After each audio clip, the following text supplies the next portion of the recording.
আনন্দপুর অগ্নিকাণ্ডে ১৬ জনের মৃত্যু নিশ্চিত। নিখোঁজ রয়েছেন অন্তত ১৫ জন।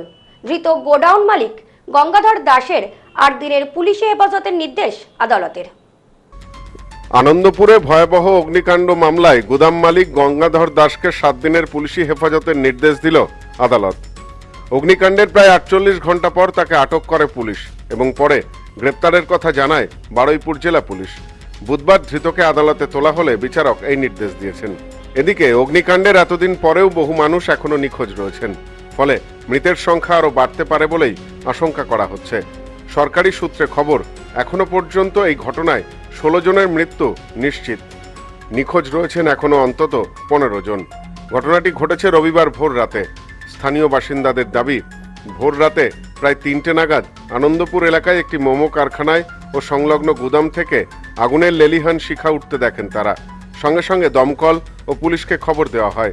প্রথমে দমকলের ১২টি ইঞ্জিন ঘটনাস্থলে পৌঁছায় আগুন নেভানোর কাজ শুরু করে। পরে পরিস্থিতির ভয়াবহতা বুঝে আরও ৪টি ইঞ্জিন পাঠানো হয়। প্রায় ১.৫ দিন ধরে টানা চেষ্টার পর মোট ১৬টি দমকলের ইঞ্জিনের চেষ্টায় মঙ্গলবার আগুন পুরোপুরি নিয়ন্ত্রণে আসে। অগ্নিকাণ্ডের পর থেকে গুদাম মালিক গঙ্গাধর দাসের কোনো খোঁজ মিলছিল না। তার সন্ধানে পুলিশ পূর্ব মেদিনীপুরে অভিযান চালায়। অবশেষে মঙ্গলবার সন্ধ্যায় নরেন্দ্রপুর থানার পুলিশ তাকে আটক করে এবং রাতেই তাকে গ্রেপ্তার করা হয়। যদিও গঙ্গাধর দাসের আইনজীবী জানিয়েছেন, বিচারক গঙ্গাধর দাসকে ৮ দিনের জন্য পুলিশি হেফাজতে পাঠানোর নির্দেশ দিয়েছেন। যেহেতু তিনি অসুস্থ, তাই তার ব্যবহৃত চিকিৎসা সামগ্রী যাতে তিনি ব্যবহার করতে পারেন তারও নির্দেশ দিয়েছেন বিচারক।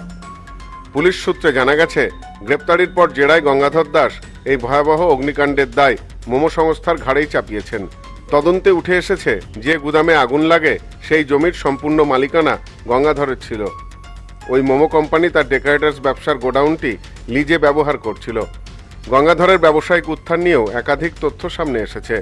জানা গিয়েছে, তিনি প্রথমে ছোট পরিসরে ডেকোরেটরসের ব্যবসা শুরু করেন। জেলার মধ্যেই অনুষ্ঠান স্থল সাজানোর কাজ করতেন, মূলত প্লাস্টিক ফুল ব্যবহার করে। পরে বিদেশ থেকে সামগ্রী আমদানি শুরু করেন।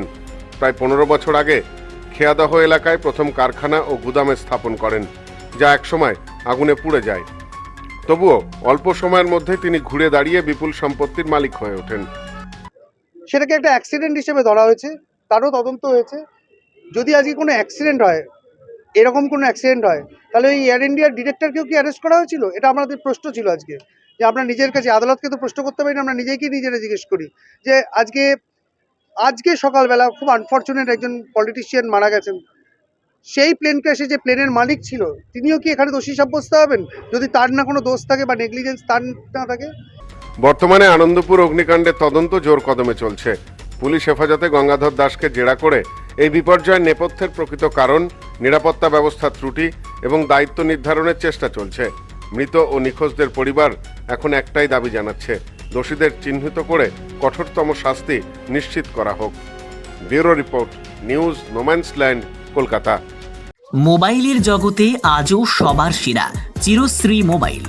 যে কোনো কোম্পানির মোবাইলের জন্য আসুন, আমাদের এখানে রয়েছে খুব সহজে ফাইন্যান্সের মাধ্যমে মোবাইল কেনার সুবিধা রয়েছে। পুরনো ফোনের বদলে নতুন ফোন নেওয়ার সুযোগ। এখন এই সুবিধা পাবেন আমাদের বনগাঁ এবং চাঁদপাড়া দুটি শোরুমে।